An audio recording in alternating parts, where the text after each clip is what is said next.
This is the Kinganda channel. I learned so much from watching the Repat podcast on this channel. The reaction videos are kind of, sometimes I get into it, sometimes I don't. But you learn a lot from the Repat podcast.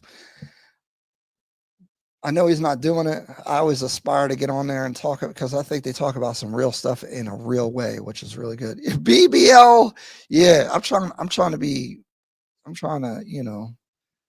get back.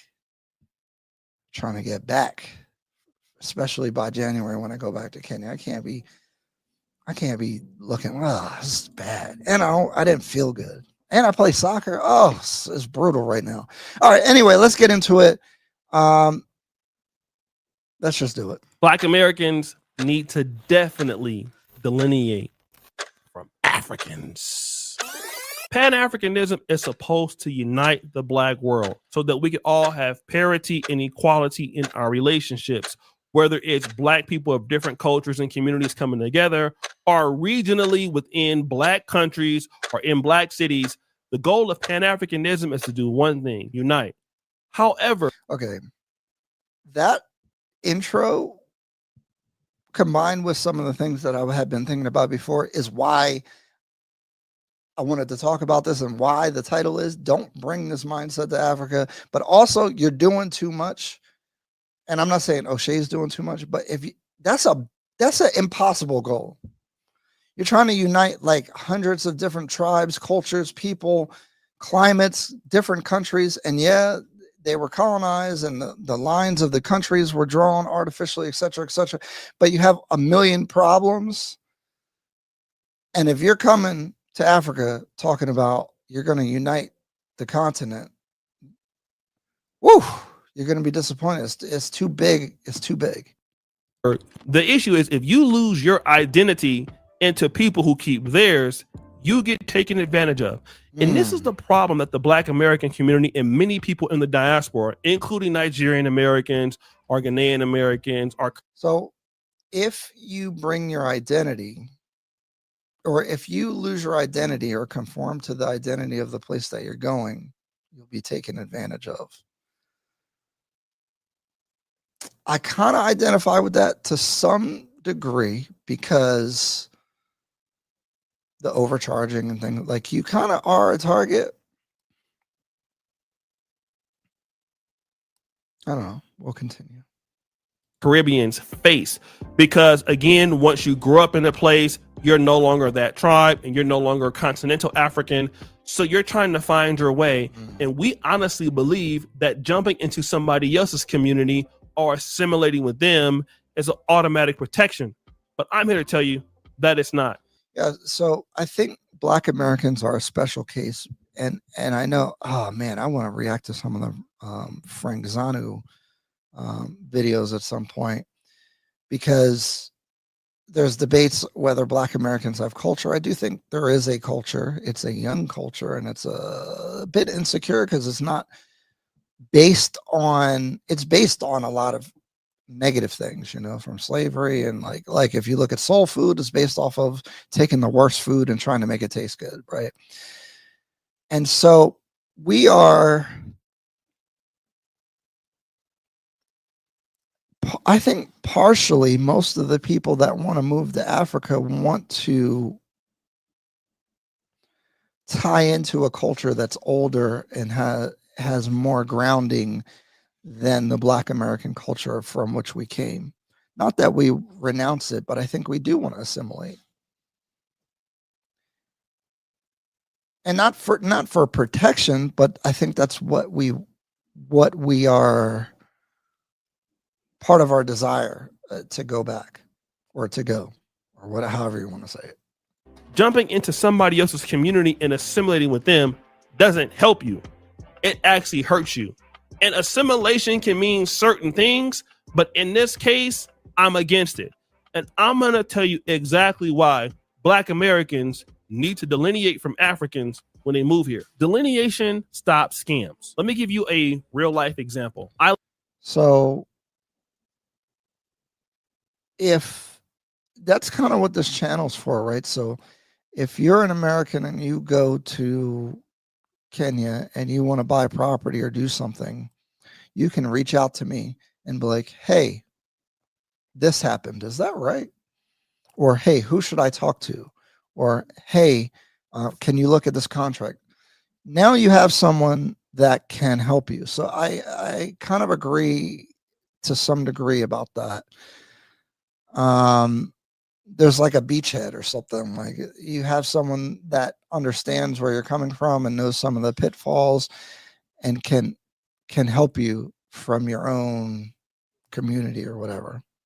I live in Uganda. I've been to Kenya, and I've seen successful communities in these places. And I want to refer to 3 communities that are African and 1 community that is Asian. Okay. The Indians or the Asian communities, Somalians, Eritreans, or Ethiopians have a history, a textbook history of delineating. Okay. Now, some people may look at this as being racist, as being isolationist. And again, if Black Americans were to do this, it doesn't have to mean the same thing that it could mean from these groups. But in the case of Somalians, Eritreans, or Ethiopians, they're connected by the same culture, typically the same religion, and then there's a level of trust within that environment. Okay.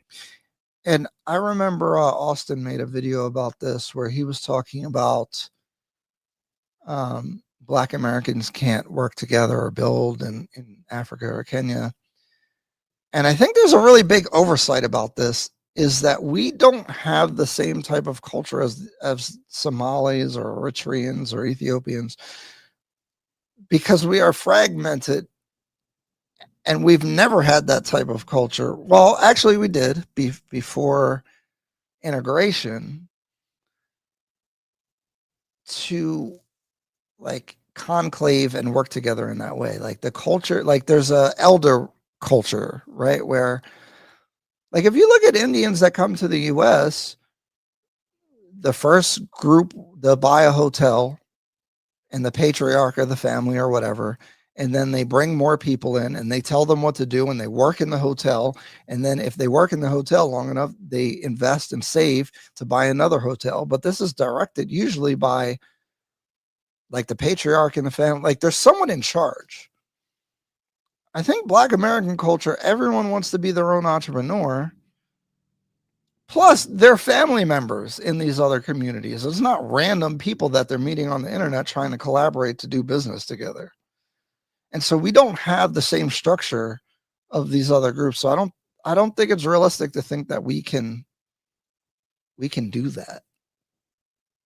So typically what these groups do is they don't really interact with locals as much. And it's not because, in my honest opinion, that they dislike these locals. It is just because if they're going to do business, they invest into their own community first. Okay. So when they invest into their, I don't think there's enough of us to do that. And I don't know. I never liked that. own community I never liked that. Oh, we'll just build our own enclave here. Why don't you just stay in the US for that? Like if you're going to do that, then just stay where you're at.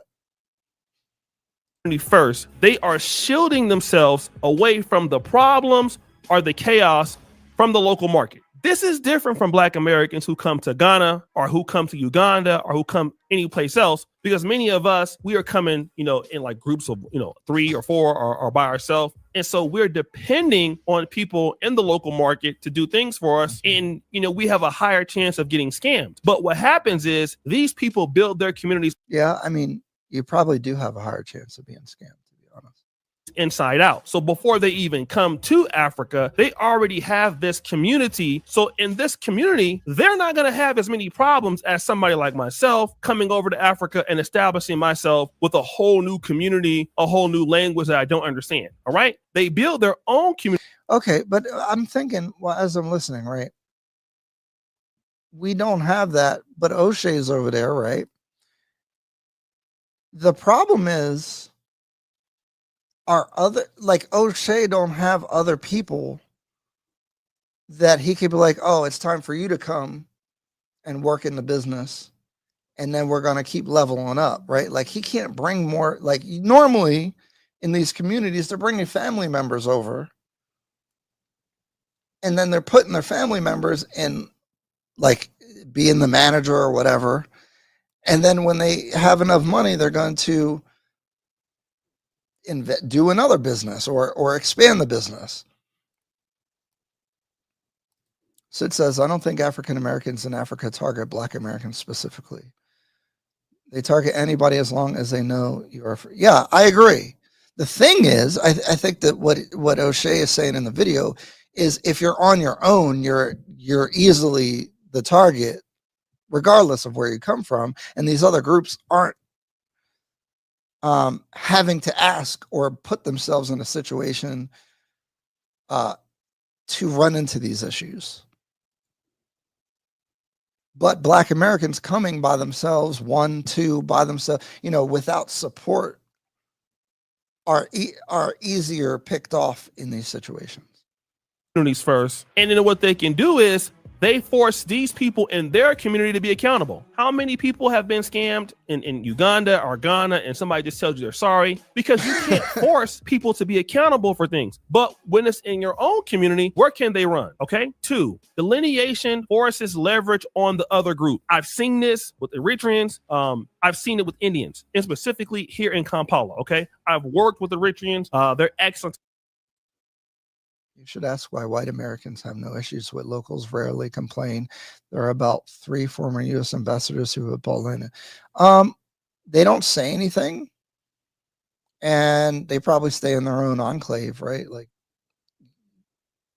I don't. This is to O'Shea's point. You don't see them as integrated, maybe, because I don't really. They're not very visible. How about African Americans that are scamming African Americans? Dude, that's bad. It's a lot of them, probably most of them, to be honest. And I think that's the thing. You're on your own.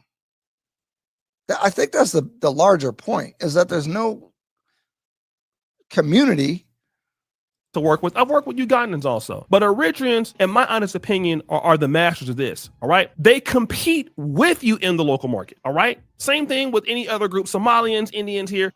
They make you compete. So what happens is they're so. Also, there's this weird thing going on. Like, Indians and Somalians are also Kenyans at the same time in a lot of cases. And they've been there for much longer. So, like, these comparisons, like comparing these communities for Black Americans is like not a comparable thing. Yeah, white Americans stay on their own conclave, even in America.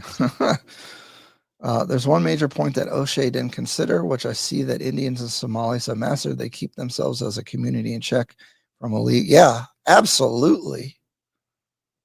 But see, this is why culture is important, because I think culture, like, they have a structure that they're operating from. And Black Americans, we do have a loose structure, but not really that much. And then you add religion, and like, there's a lot of expectations on these communities on how you're supposed to behave. I think that's much different than ours. Hi, Ryan. Abdi here. Hey, what's going on, Abdi? We're messy here. O'Shea overlooks one thing. Those people are in a country as citizens, have someone in government. And they also do shortcuts in taxes. Community doesn't guarantee success. There are many factors. Yeah, the thing with I don't know why people don't point this out, but when they drew the lines of the countries, especially near the Somali border, some of the natural Somalis that consider themselves Somalis found themselves in Kenya when they drew the lines.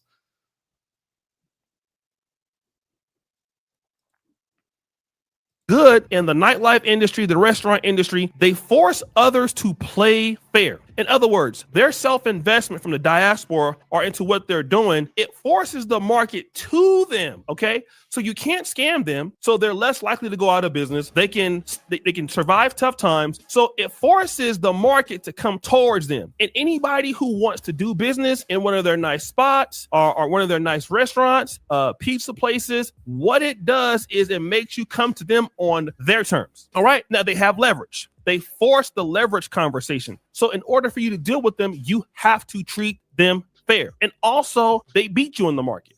If a Ugandan business is not, doing what they're supposed to do, the Indians or Eritreans, quietly, they're going to cover your territory. And it forces you to respect what they're doing because they are good, right? If Black Americans... So part of the reason why this is something I brought up is that it's been on my mind because I've been having negotiations with some Kenyan real estate companies to partner, because I think that's probably the next best move for me in country.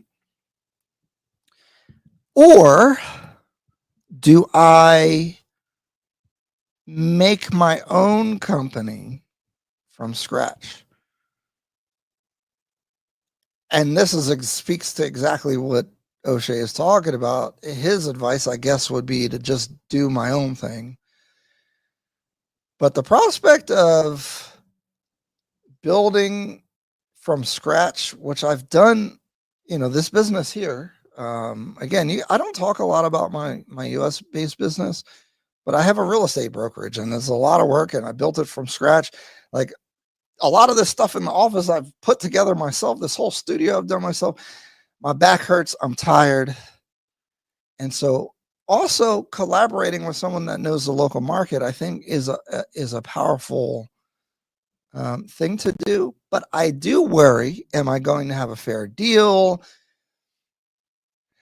Abdi's in here. I'm going to need them to look at the contracts, make sure that they're fair, make sure that I'm treated fairly, make sure I have a good deal. Can I have the same impact? Because I know exactly what to do to stand up a real estate business right now in the apartment market for sales. That would be very competitive in the market. I do know what to do. I don't know the little details. That's why I was talking about HR, hiring people, training, because again, there's cultural things, et cetera, that's where my deficiencies would lie. But as far as like the customer experience that I would want to deliver for someone like one of you guys that wanted to purchase would be top tier. So do I partner and like sort of assimilate myself into something already there, or do I compete in the market is a big question I've been asking myself. That's why I brought this together. What does freedom say? New communities of Somalis and Parklands and Eastleigh that are actually settling in Kenya from the US and UK. I can't tell you how many times I've spoken to a Somali. Yeah. But see, there's connections like to this video's point. Black Americans, we don't have these type of like familial cultural connections that make it easier for us to do that. Sid, all these groups he mentioned, their unity came from the roots back home. Exactly. If African Americans couldn't protect Harlem from takeover, why do you think it will any place else I live in? Yeah, exactly. I think so. It's a lot of idealism that we have, but we don't have the infrastructure for these ideas, in my opinion. And so that goes to my point. They're like, okay, with this real estate thing, I don't have other Americans really to work with. Now, I've been talking to Traverse Culture a little bit. I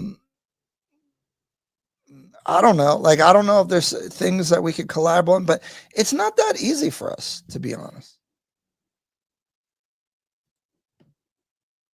Americans don't understand this leverage on other people in Africa. We're always going to be victims. Unfortunately, this is a kumbaya story that will end. Also, some of the scamming, like he talks about scamming a lot, and I don't want to discount it because he's been like doing business on the ground, and now he's in Uganda. Is that much different? I haven't been there yet. I have not experienced any scamming, although maybe like overcharging and things I've faced, but I haven't done nearly like I haven't been as involved. And that's why I always watch all of his stuff, because he's been in the market for a long time. And I do get worried about making sure that my contracts and my deals are fair, because you could be doing something for a long period of time and then find out that you've been taken advantage of or scammed. So I'm very wary of that. But I haven't experienced it. So it's like, is the scamming that big? I think it could be, because I get people, there's people emailing me, hey, can you invest in my business? Can you do this and that? And it's very like not thought out. And I try to like be like, bro, if you're gonna at least ask me to invest in something, like, can you put something together that is coherent? And they're probably trying to just get money. I don't know, but I try. That's my way of trying to help. I don't know, because you're not getting my bread without thorough investigation. We must make, listen to what I'm saying. We must make, if it's in Uganda, Ugandan private sector people in the industry cover territory. We must make people in Ghana cover territory. Burkina Faso, we have to compete with the market. Though? Once we compete with the market, you can't. And this Chief Negus, exactly. There's one patriarch who keeps everyone in check. The problem with many of us Africans and many of you African Americans is that we screw each other over too much, so we waste press. And even to what O'Shea's saying right now in this part of the video is, when you're saying we, like, it's not directed. You can't have this decentralized organization. If you have one patriarch and people listen to them, and if they say don't do this or don't do that, people actually don't do it. Like, now you could have a strategy. And actually, that's like the US's disadvantage to China, right? The US political system basically right now doesn't work. In China, if they want to do something, they can execute on it because they don't have all these dissension and problems, at least from my understanding, and can make policy that makes sense. In the US, you got to appeal to 1,000 different interest groups, and no one agrees with anybody, and everybody hates everybody. You can't get anything done. And so what is even we like, there's no direction. I think if you're afraid of handling company staff or things with HR, you can outsource HR function, check work pay and corporate staffing. Well, when I'm saying HR too is like training, like, I was in the military. So like, even here in the US, I have to like tone down how I deal with people. And in East Africa, generally, directness is very much not appreciated. So when I say HR, I mean like how to like deal with frontline individuals, because honestly, this like slow attitude would drive me insane. And I don't think I'm probably the person to, I'd be good taking one person under my wing that is really motivated and manage, and that person maybe manages and communicates with the frontline employees and stuff, because I would lose my mind. I lose my mind here in the US, like the military mindset is much different, and how you talk to people and all that stuff. So I would explode. I would lose my mind. I really would. Oh my God.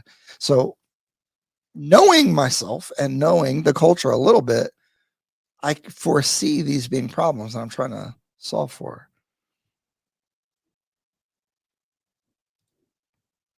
We will get leverage if you don't. I love the dialogue, though. I'm surprised it hasn't turned toxic. I think I like the comments that you guys are posting. I'm actually surprised. I almost didn't want to do this just because I feel like it could go off the rails, and I don't want to contribute to division. You know what I mean? Don't compete. And I see, and this focus on scamming. I don't want, if you're Kenyan listening to this, I don't want you to feel like we think everyone in Kenya is scamming. Like Sid said, it's just that, like, if you look brand new, and this probably could happen in the US, like if you look like you don't know what's going on, somebody might scam you. I mean, that just might happen. And if you don't have support structure, you don't have people to reference, it makes it, you are easy to scam. Foreigners in the US get scammed quite a bit because they don't trust the legal systems. They're not, they're a vulnerable group because of a lot of different reasons. So I'm not saying this is like specifically an African thing, although there is like an acceptance to scamming to some degree, because if you scam somebody in the US, they're gonna come to your mama's house, with the market. And if you're at a risk of being scammed, you have no leverage in the market and people treat you poorly. This is the same case of what we're seeing with Dr. Ericana. She can pull this on you because you don't have any leverage and delineation, or and that's this thing she like took a bunch of money, was going to get people citizenship in Burkina Faso allegedly, and then they didn't get it or something. And that's to Sid's point. There's plenty of scammers. She's not African American, but there's plenty of scammers within the Black American community in Africa trying to get your money, and or at least just not delivering what needs to be delivered. So it's not. I want to be really clear. It's not just like, oh, only Africans are scamming, because Black Americans will scam you too, because some of them guys are broke at Dusty. I watch some of their stuff. How are they even they're living off of scamming you. Forces people to respect your group, especially if you're moving as a community in the private sector in a particular niche. Like I said, I see it here in Uganda with the Eritreans, and the niche that they specialize in is nightclubs and restaurants and bars. They make people cover territory. All right. 3, if you force delineation, you have to add value to the other group if you want a collaboration. Now, let me just say this. Okay, but okay, let's imagine I have a restaurant and I want to make a second restaurant. It's successful even. I can't, like, I have a brother, right? And he's much younger than me. And I would love to put him on game, but he's not going to do it. He's not going to listen. He's not going to follow instructions. He's going to have his own ideas. So I can't even make him the manager of the second restaurant, because he's not going to listen to me, and it's not going to work.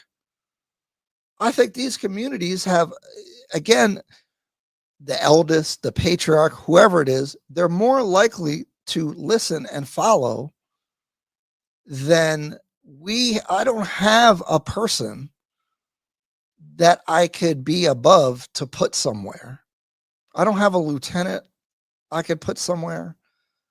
I don't have somebody that's going to listen.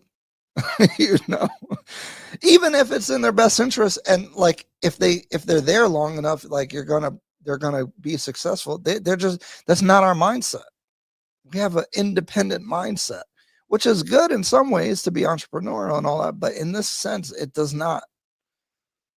It's not an ability that we have, or a capacity that I think that we don't have it. Again, I worked with an Eritrean business before. Very straightforward. Now, Ugandans can be good, but Ugandans are typically more passive aggressive in business, but Eritreans are more straightforward. If I want to deal with any Eritrean business, they force me to add value. I don't think East Africans are passive aggressive. I think they're passive, and it's a level of politeness to not say no. I don't find it aggressive. Value to them. I cannot work with them without that value addition, or they'll reject it. Okay. The issue is that we do not force other groups on the continent of Africa to bring us any value. Now, the Chinese have understood that dealing with Africans or dealing with Jamaicans in the Caribbean. They force people to respect them and give them value. And then after value is exchanged, we can have more. Guys, these Chinese developers are coming here with like millions of dollars, let's just say. Where are the Black American business people? That's the other thing. A lot of the Black Americans coming to Africa are not business people. So if there's 20 of us, 1 or 2 or 3 of us have done any business before. So what are you going to do? And then the lack of capital. Like, it's just a much different thing. More parity, but the Black Americans, or even some people in the diaspora, if you're from the Nigerian diaspora, Ghanaian diaspora, you go back to Ghana, Nigeria, and you understand what I'm talking about. If you cannot have a collaboration, if it doesn't add value, you end up leaving disgruntled. And this is for the mechanism. You have to make people add value, and you yourself should also add value. Okay. 4, accountability. The more you delineate, the more you can punish your group. I said that. I kind of alluded that into why it's important to invest in your own community. That person can be put out. All right. I'll give you an example of our private group here that we have in Kinganda. We have our own private group, our diaspora group. But we have some real strict rules. It's not open to the public. It's a few families in there, but we do some excellent business together. And if we find out that somebody is doing something they have no business doing, we remove them and all of their friends. They're not allowed to come to anything, any meetings, nothing. We ban them from the community, right? So we can punish our own. But if you're a foreigner and you're in Ghana or you in Uganda and somebody scams you, you can't really punish them. But you can punish your own. So you keep out other people who may be, problematic. You punish your own. Now, what you're also doing. I mean, that's a good point. I think that's something you can do. That's the thing. I think you can have a group, but the cohesion is one thing. Dang, Sid. I think he's failing, and now he's coming with lots of excuses. This is a guy who's telling African Americans not to buy property in Africa, especially Kenya. Well, I think he's experienced a lot of things in the property market that probably was bad. I mean, again, Sid, real estate. That's the thing people got to be careful about. If you don't know real estate, it could be problematic. And then you're listening to, again, there's a lot of African American scammers in the real estate in Africa. And I don't want to.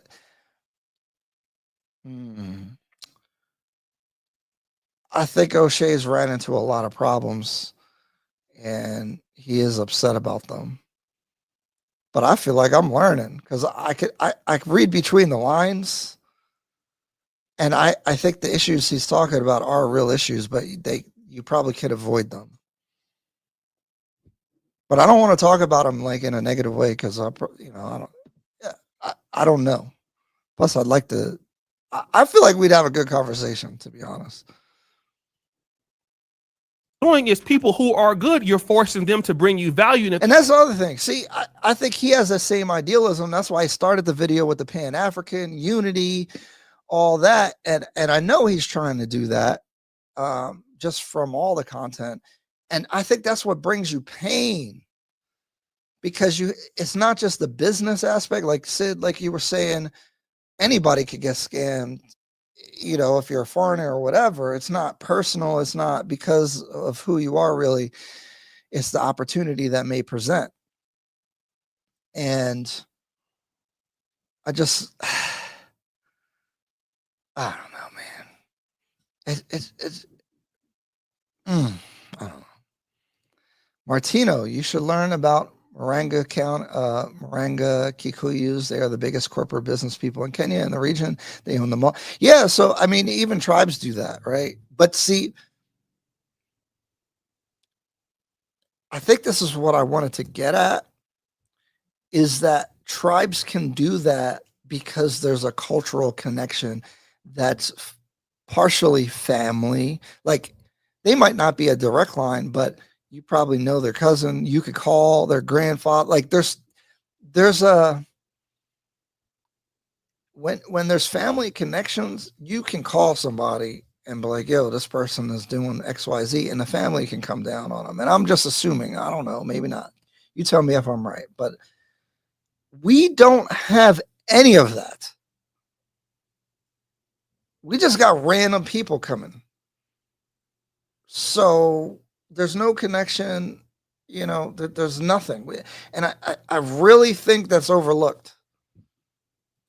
I think most of the problems is foreigners and investors don't get to know and understand. Yeah, they don't. And if you don't, and you don't have your own group that you can work with, you're going to crash out.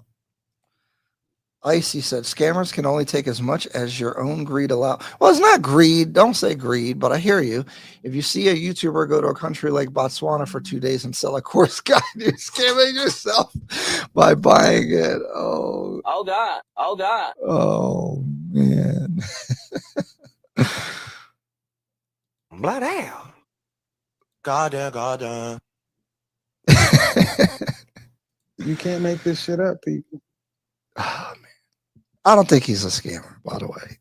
If you want to make a guide about a couple places that you went to, that's not, like, how much is it? Now, if it says the exclusive, encompassing guide on Botswana, then that's not good. But like, I want to make a little nightlife restaurant guide, because people ask me. you know, and I've been to a lot of restaurants. That's how I gained all that weight.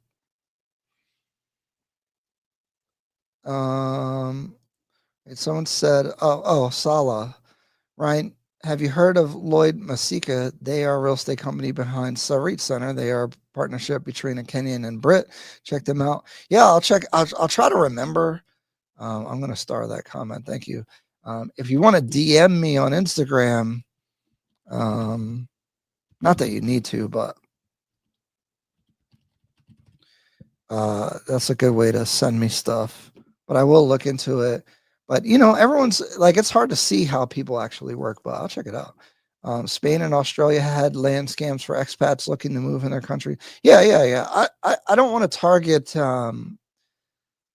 That's why I get worried about talking, like, because imagine clipping something that I said here.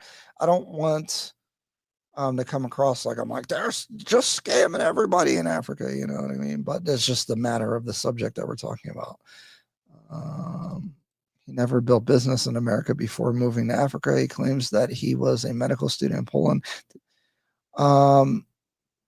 Yeah, so he's going through. That's what you're going to go through pain doing a business.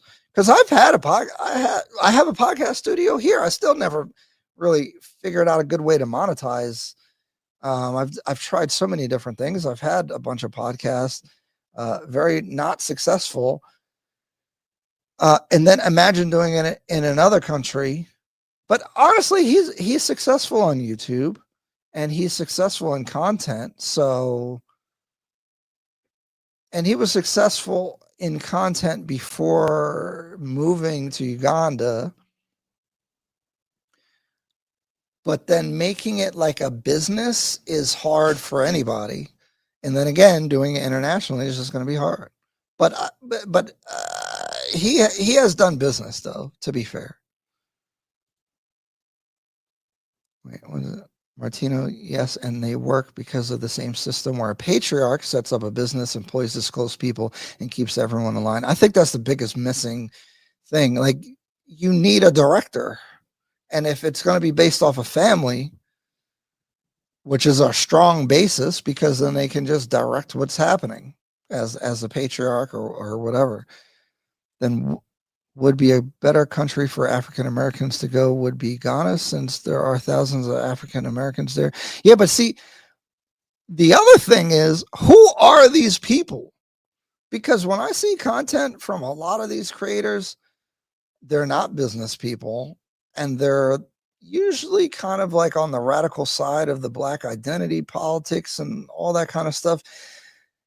Not probably the best business people to like work with. So even if there's a lot of them, like, are the business people there? Like, you got to find the validated business folks who have been through it before. And, I'm not trying to bias myself, but like, this is what I actually do. You can't just go with no skill set. Like, if you come with no skill set, then you need to find someone that all can teach you a skill set, and you need to freaking listen to them and do what they tell you to do.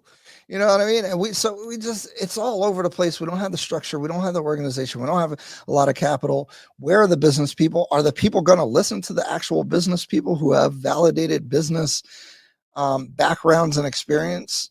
No, it's a mess of a problems for us as Black Americans, to be honest. It's a mess. And the sad thing is, we want it so bad. And that's why it is disheartening when, that we see maybe more acceptance from other groups, especially colonizer groups, because it's like, dang, we want to like be part of Africa and the culture and all that, and that's where our resentment can come from. And that's where some of the friction that I've seen on this channel a little bit come from, because I'm telling you, we want it more than anybody else. In a wholesome way, like on not just the business side. Like to O'Shea's point, other groups keep their culture. We want to kind of assimilate our culture to some degree. The Indian community stays with the Indian community. They don't, in general, like even here in the US, and you don't, Like the Chinese, you see them in their own Chinese bubble. You don't see them trying to integrate. We want to do that. We want to be part in a different way.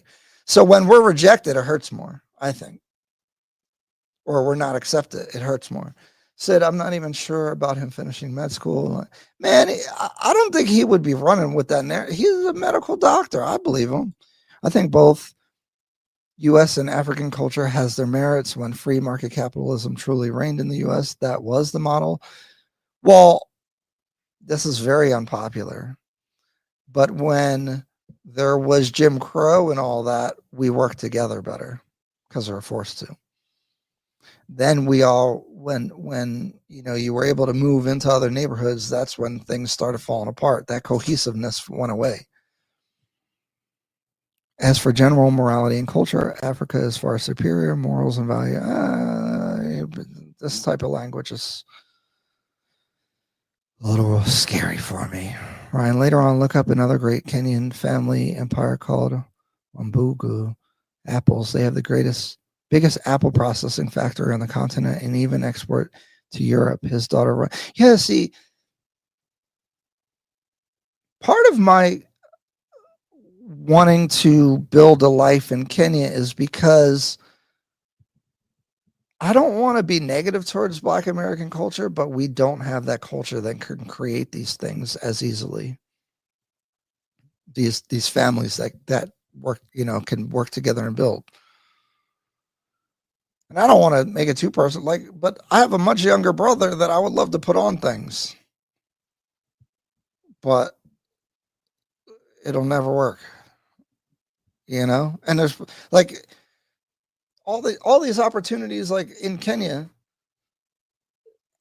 he could be the lieutenant / captain to place there and to operate, but can we get along? Can he listen to direction? No, you know, unfortunately.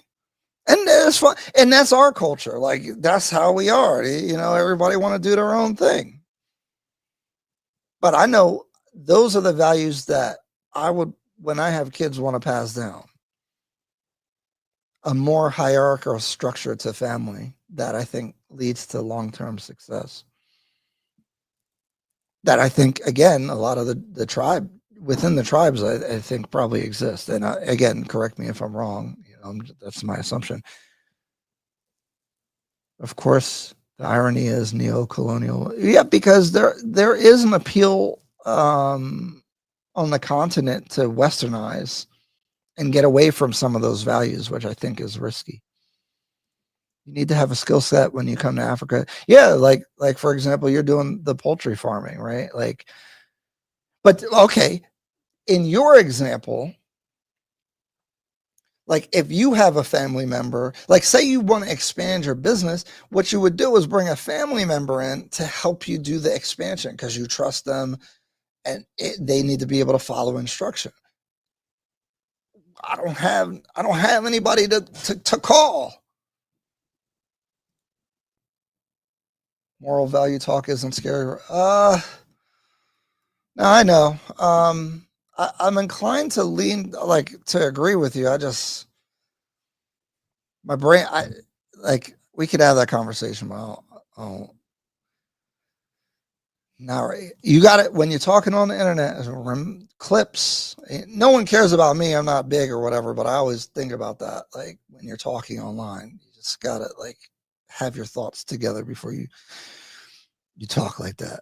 The dad combined two types of apples by grafting them together to create a new type. That's very sweet. Patented it, the new variety, then started marketing it. Now they have a huge processing plant in Hebrew. Yeah, see, I like that stuff. If they prove themselves, they can be a part of your family after they prove themselves. And Africa has good people, right? Black Americans got good people. But one thing about Africans is they make you prove yourself. So we have to also make them prove themselves. And then also they have to be in a position where they can be punished. And that is through accountability. They must be playing on a meritocracy standpoint. A lot of things must have happened to O'Shea. 5, Why must we delineate in Africa? Because everybody else delineates. All black groups delineates. You would be silly to not delineate when there's Nigerian Independence Day, there's Ghanaian Independence Day, you have Ugandan Independence Day, you have Ugandan dishes. It happens by nature. If you go to Dubai, which I've been, Ugandans are in Dubai, Kenyans are in Dubai, delineation happens by nature. Now, obviously, you're going to have some friends who are not Ugandan or Kenyan if you're African. And just like me, I'm going to have some friends who are maybe not Black American, but we all delineate. Asking Black Americans to just join Pan-Africanism and reduce who they are when other people will never reduce who they are is just silly. And there's too much pressure on Black Americans to reduce who they are for the sake of other people to remain who they are. Everybody says, oh, hashtag. Do we feel pressure? Or have I felt pressure to not be like myself?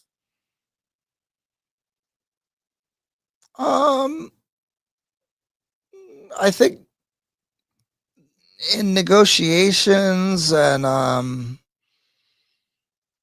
certain things, just be less direct and aggressive. Is that like changing who you are, though? I think that's just like style. That's the only real experience I've had with that. You know, you're at a restaurant, people are very soft-spoken, so don't be yelling, I guess. Although I'm going to talk so you can hear me, because I don't know why the waiter come over and whisper and I can't hear him. But again, that's the culture, you know. Okay. BA isn't right or hashtag ADOS isn't right, but go to somebody's Instagram page, you see hashtag Haitian excellence, you see hashtag Nigerian excellence, and I'm all for that. I think. Yeah, Nathan, you gotta be careful, you know. And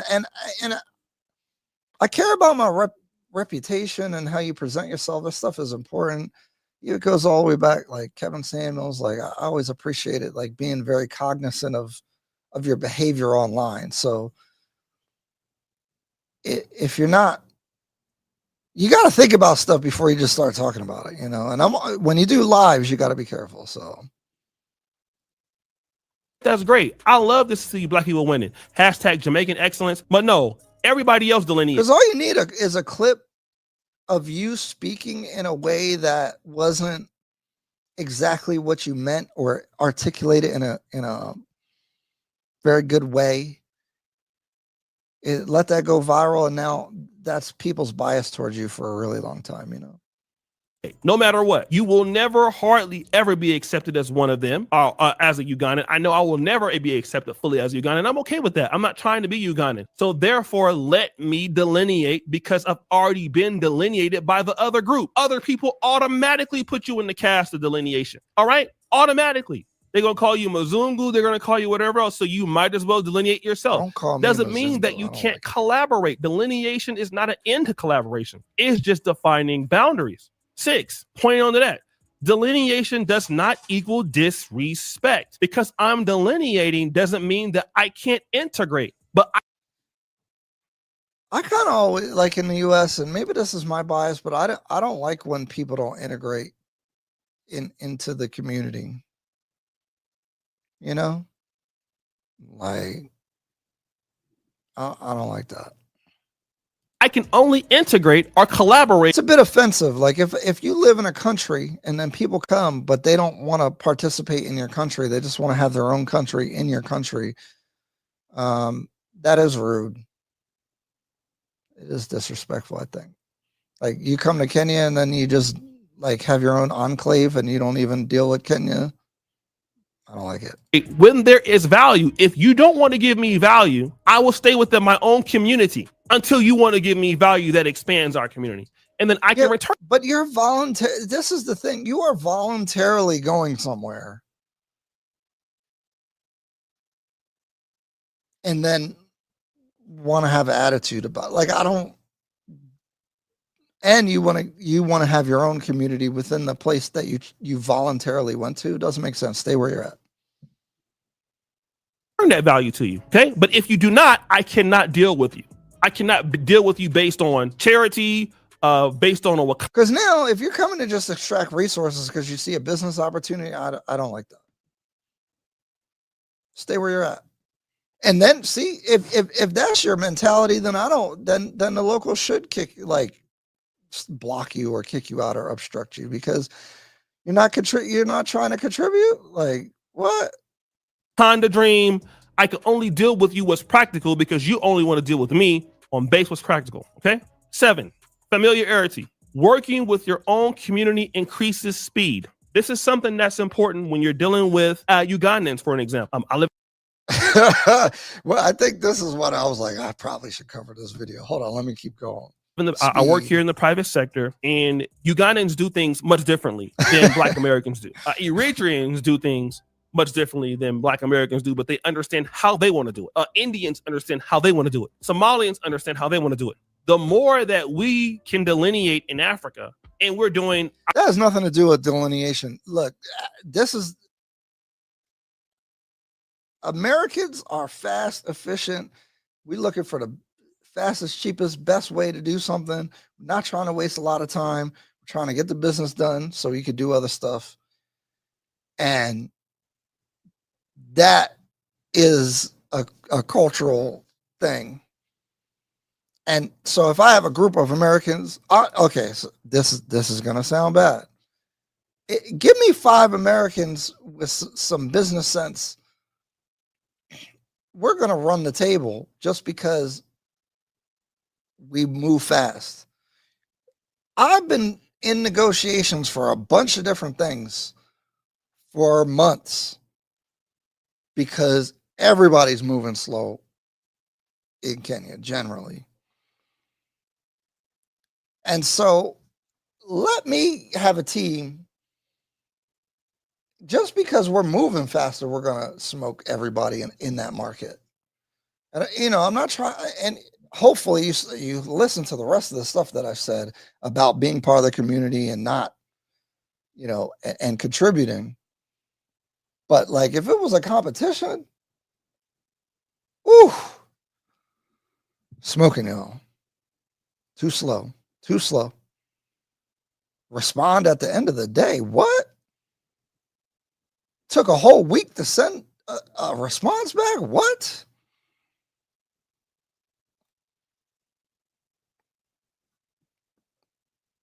Do you know how many circles we would have ran around them for them waiting for how long they took to do what they needed to do? Hence the real estate business here. Like, again, if I started one from scratch, our response time would be better than everyone, and everyone's going to work with us, especially foreigners, because if you're flying in for 2 weeks to come do some real estate business, you don't got time for them to be late. You don't have time for them to wait to the end of the day to respond. You don't have time for people waiting 2 weeks to send you a contract, 3 weeks to send you a oh, the paperwork will get done. Oh, it's coming. No time for none of that. We would have had that deal wrapped up, the commission done, everything wrapped, signed, delivered on time while you're still waiting for them to call you back. That's a big fact, and that is a big difference, to be honest. Sorry, guys. But see, this is my battle. Do I make my own business and just compete, or do I collaborate with someone? That's the big question. I have not visited any other country on the continent. I've been to Kenya now, 3 times, 3 months, 1 month, 6 weeks total time in country. I'm sure foreigners are more inclined to segregate themselves from American culture, and admittedly, I don't blame them. I'm an American. Yeah, I mean, I get it to some degree, but like extreme not interacting with the country that you're in is crazy in any country. Yeah, people come from other countries to the U.S. and don't integrate. Yeah, I agree. I think it's disrespectful to any country if you just voluntarily go there, don't participate in the broader country, community, culture. Not saying you have to leave your culture, but like there's some groups that like won't even talk to you. You know, that's crazy. Our own thing in Africa, we increase speed. We increase a lot of transparency. We increase clarity. African business or entrepreneurship, from what I can see, there's not a lot of training in it. There's not a lot of speed in it. It's not a lot of systematic thinking involved. It's a lot. Yeah, Martino, this is a thing that I try to explain to Black Americans is that you're an American. But because of how how society is in the US, your race matters a lot. So you think it matters a lot when you go other places and it doesn't. I learned this when I was in Germany. I was stationed in Germany when I was in the military for like 18 months or 24 months. Sorry. Most of that I was deployed to Iraq, but I felt more American than I felt Black in Germany, which was weird. And then when you come back to the United States, you feel Black. But when you go overseas, you feel American. You would be viewed primarily as an American once they know you're American, more than being a Black person. So that concept existed way before me even thinking about coming to the continent, to be honest. So I try to explain that to people because that mindset doesn't exist in the same way in Africa. A lot of linear based thinking. So for an American to deal with a Ugandan in the same business setting, there's going to be a lot of bumps in the roads because we see the private sector differently. But the reason why Eritreans or Somalians or Indians or Ethiopians can do so well in countries is because they understand each other and they understand how they want to run the business. So speed is there. So the market has to cover ground to catch them because they're already going in a way. Working with Ugandans, it slows down the pace for me as an operator who's fast, right? I like to get things done fast. And so Ugandans have to adjust to my speed. But if I had another Black American and I could just close deals, then it would be easier. That's what I was saying earlier. That's very true, though, to be honest. And again, I'm not. People get sensitive about this, but this, I think I've been fair in this live. This is one thing that is very true. Like y'all be taking forever, and if we had a dozen Americans doing a business, woo, that thing gonna be smoking fast. Things are happening. Further in the process, but it takes time to get them to adjust it to the way I want to do things. So your projects would actually develop faster. This is what the Chinese do. The Chinese, they come over by themselves and they're obviously delineating, but they're getting things done because they're not trying to integrate their business ideas into somebody else's group, right? Also, Ugandans and what I've seen in Africans have a lot of bureaucracy in the business world. It doesn't mean that that's a bad thing. I just don't prefer that. I prefer fast-paced things, okay? It's just what it is. This was not made. I don't think the whole delineating yourself means that, though. Like, if you want to run your business fast, you do need to know how people are this is why I talked about the HR thing actually earlier. You do need to know how the culture is, but if you did have fast people, it would be faster. But I don't think you have to delineate so completely in that way, right? Out of hatred. As you guys know, I love Uganda. I made some of the best relationships in my life in Africa. Kenya, I love it. Nigeria, I love it. While I don't love everything, I think O'Shea would be complaining less if he was in Kenya. From everything I hear about his experience in Uganda and even them talking about the differences, I think if his business is, because there is fast people in Kenya, like there's some modern like people that are moving pretty quick. Not the majority, but there are people you can work with. About Africa, I love the most about it. But the reality is I've tried assimilating. I've tried getting into, the culture. I've tried to be more humble. Over it. And every time I've tried it that way, I've gotten taken advantage of. And many other Black Americans have been taken advantage too. And other I just can't relate to it yet, but maybe I'll feel that way later on because I'm still young in the game as far as being on the continent and East Africa. Africans and other Black British. The main thing is the groups that come here and scale do not do it our way. They force respect in relationships with locals, and they force respect relationships abroad. This is how everybody does it. and it forces other groups to give you value. If we're going to deal with Ugandans, we must give them value, but Ugandans must also give us value. If we're working with Rwandese, if we're working with Caribbeans, if we're Dang, look at them hills in Rwanda. working with Rwandese, if we're working with Look at that. That's nice. That's beautiful. Caribbeans, Sorry. if we're working with other groups, we must give value, but we must force them to also give us value. And if we do that, then we will have less infighting. We will have less criticisms. We will actually come to the table more with more to offer. And then we get things done quicker and we get things done better.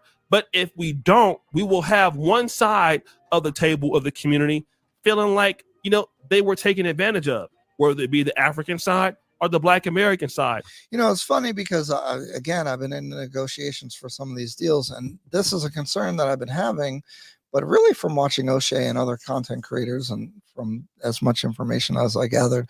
But I've never felt like, I feel like the people that I've dealt with so far have been treated very fairly. So, and I don't say that to invalidate, because again, I'm new, so I don't know. I haven't had these experiences. I'm looking for them, actually. I'm like, when are they going to stick me on a deal? Hasn't happened. Ryan O'Shea said that he picked Uganda over Kenya because it's cheaper to run his business there, but said he prefers living in Nairobi. Yeah, but the people you can hire are probably a little bit more on your speed,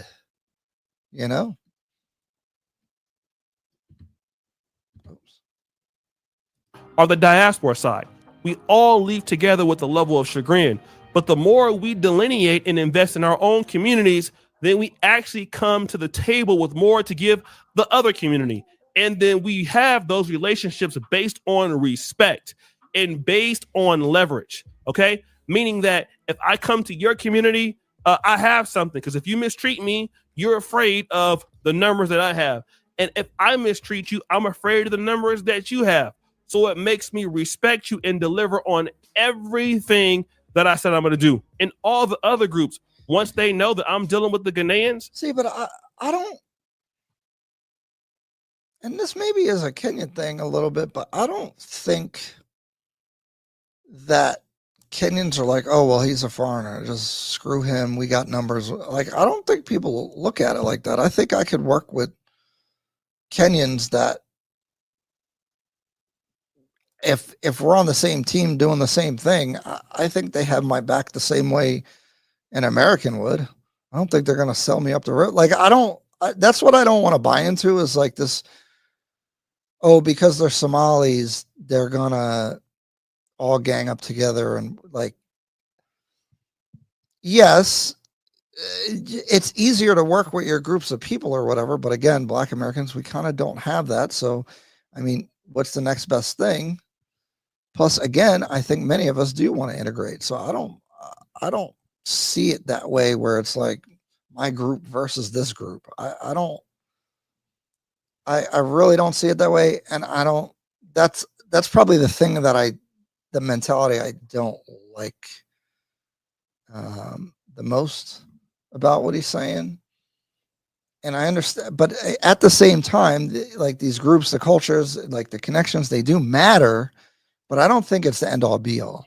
And I promised them something, and because as of now, I feel pretty comfortable working in the local market with Kenyans. The little bit that I've done so far has been really positive. I don't do it. If my group is a good group, shout out to Mary at Pandora. Like,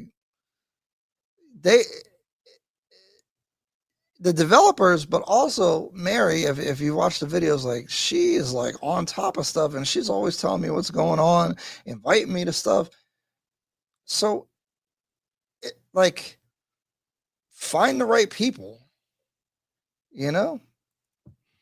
because there are, and like Dennis, I haven't had any, like, I've known Dennis for 2.5, almost, it's going to be 2 years coming up. We've been working together. We've been doing stuff, like, I don't know. I haven't had these problems. Sino Love, what's going on? How are you? Welcome back. Be sure to hit the like. Thank you. I appreciate that. I always forget to like promote. We ain't getting no super chats today. That's crazy. That's fine though. It's all good. See, like I don't even promote that stuff.